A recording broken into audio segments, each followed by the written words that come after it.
খাবার আসো আসো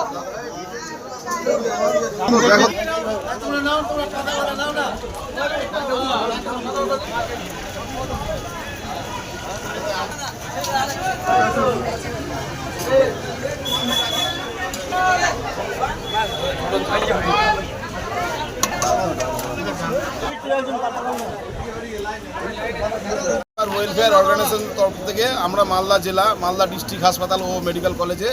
আমরা আমাদের ড্রাইভাররা প্রতিটা ড্রাইভার আমরা সংযুক্ত করে 50 টাকা 100 টাকা 10 টাকা 20 টাকা করে দিয়ে আমরা আজকে আমাদের সাধারণ পাবলিককে এই পরিষেবাটা দিচ্ছি মালদা মেডিকেল কলেজ অ্যান্ড হাসপাতালে।